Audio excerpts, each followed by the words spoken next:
My dear children, இந்த பெற்றோர்கள் உங்கள் மேலே கோபப்படுறது அவங்க உண்மையாக மனசில் உள்ள கோபத்தால் இல்லை, உங்களை கண்டிக்கணும், இல்லாட்டி உங்களுடைய எதிர்காலம் எப்படி ஆகும் அப்படிங்கிற ஒரு பயத்தில் தான் இதெல்லாம் செய்கிறாங்க. இதனால அந்த பேரண்ட்ஸுக்கு உங்களை பிடிக்கலை அப்படின்னு சொல்லி அர்த்தம் கிடையாது. அவங்க உங்கள் மேலே ரொம்ப பாசம் வச்சனால, உங்களை ரொம்ப பிடிச்சனால தான் அவங்க இதெல்லாம் உங்களுக்கு செய்கிறாங்க. இதில் என்னன்னா, அவங்க ரொம்ப அதிகமாக பல நேரங்களில் உங்களை பற்றி கவலைப்படுறாங்க. இதனால தான் இந்த கோபம் உருவாகுது. இதை நீங்களும் புரிஞ்சுக்கணும். டியர் பேரண்ட்ஸ், அப்போ உங்களுக்கும் ஒரு மெசேஜ் இருக்குது. இந்த பிள்ளைகள் எப்பயுமே பயந்து சில விஷயங்களை உங்ககிட்ட கேட்கறதுக்காக நீங்கள் இடத்த கொடுத்துடாதீங்க. அப்படி ஒரு சிச்சுவேஷனை உருவாக்கிடாதீங்க.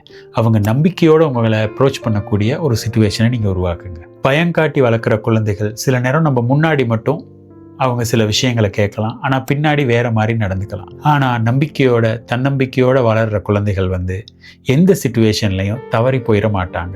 இதை நீங்கள் நல்லா புரிஞ்சுக்கணும். எப்பயுமே நல்ல டிசிப்ளின் உள்ள பிள்ளைகளாக வளர்றதுக்கான வாய்ப்புகள் இங்கே தான் அதிகமாக இருக்குது. ஆனால் புரிதலோடு வளர்க்கப்படுற குழந்தைகள் வாழ்நாள் முழுதும் உங்களுடைய வார்த்தைகளை மதிக்கிறவங்களா இருப்பாங்க. குழந்தைகளை நம்ம கண்ட்ரோல் பண்ணி வளர்க்குறது பேரண்டிங் அப்படின்னு சொல்லி மிஸ்டேக்காக மட்டும் நினச்சிடாதீங்க. அந்த குழந்தைகள் தன்னைத்தானே கண்ட்ரோல் பண்ணி வளர்க்குற ஒரு தைரியத்தை வளர்க்குறோம்ல, இல்லாட்டி அந்த எண்ணங்களை அவங்களுக்குள்ளே நம்ம கொடுக்குறோம்ல, அந்த நம்பிக்கையை அவங்களுக்கு கொடுக்குறோம்ல, அதுதான் உண்மையான பேரண்டிங்.